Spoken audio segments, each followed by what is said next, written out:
শুরু। ও আলামিন আন্টির পোলাডারে স্বপন মনে কইরা আমি পিটাইলাম।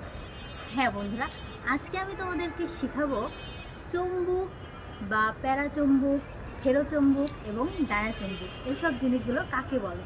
তো আমরা প্রথমেই এইসব জিনিস জানার আগে আমাদেরকে জানতে হবে যে চম্বুক জিনিসটা আসলে কি।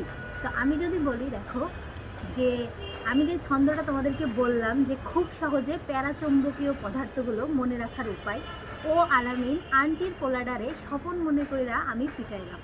এখানে ও দ্বারা আমরা বোঝাতে পারি তরল অক্সিজেন, আলামিন দ্বারা অ্যালুমিনিয়াম, আন্টির মানে অ্যান্টিমনি, পোলাডারে মানে প্যালাডিয়াম, স্বপন মানে সোডিয়াম, আর মনে মানে ম্যাঙ্গানিজ, কইরা মানে ক্রোমিয়াম, আমি মানে অ্যামোনিয়াম, পিটাইলাম মানে প্লাটিনাম।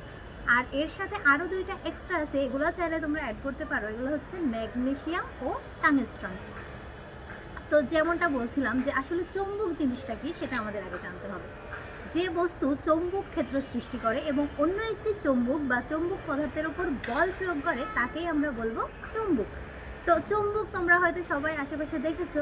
তো চৌম্বকের কয়েকটা ধর্ম থাকে, এর মধ্যে চারটা প্রধান ধর্ম হচ্ছে আকর্ষণীয় ধর্ম, দিক নির্দেশক ধর্ম, বিপরীত ধর্মী দুই প্রান্ত আর চৌম্বক ধর্ম। আকর্ষণীয় ধর্ম বলতে বোঝায় যে চৌম্বক একজন আরেকজনকে আকর্ষণ করে, আবার অনেক সময় হয় যে বিপরীত প্রান্তে ঠেকালে তারা বিকর্ষণও করতে পারে।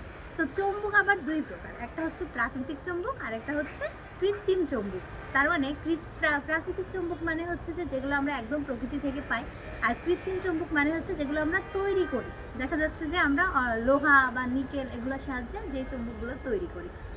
আবার আরেকটা টার্ম আছে চৌম্বকের ক্ষেত্রে, চৌম্বক পদার্থ। যেসব পদার্থ চৌম্বক দ্বারা আকৃষ্ট হয়, তার মানে আমরা যখন কোনো একটা চৌম্বককে নিয়ে যাই লোহার সাথে লাগালে কিন্তু চৌম্বকটা আকর্ষিত হয়।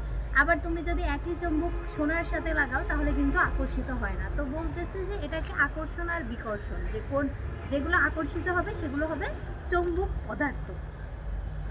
তো আমি প্রথমেই তোমাদেরকে প্যারাচম্বুক নিয়ে বলেছিলাম, এবার আরেকটা চম্বুক, প্যারাচম্বুকের বৈশিষ্ট্যটা বলতে ভুলে গেছি। তো প্যারাচম্বুকের বৈশিষ্ট্যটা হবে যে এগুলো হচ্ছে খুব কম আকর্ষণ করবে, চৌম্বকীয় পদার্থগুলোকে খুব কম আকর্ষণ করবে, সেগুলো হচ্ছে প্যারাচম্বুক। এবার আমি তোমাদেরকে বলবো ফেরোচম্বুক কী। ফেরোচম্বুক হচ্ছে যেই চৌম্বকগুলো বিভিন্ন পদার্থকে খুব বেশি আকর্ষণ করে।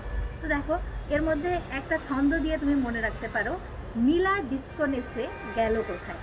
এখানে মিলা দ্বারা আমরা বুঝতে পারবো মিউমেটাল, লা দ্বারা লোহা, ডিস্কো দ্বারা ডিসপ্রোসিয়াম, নে দ্বারা নিকেল, চে দ্বারা কোবাল্ট এবং গেল দ্বারা গ্যাডোলিনিয়াম। তাহলে বন্ধুরা বাকি থাকে এখনো আরেকটা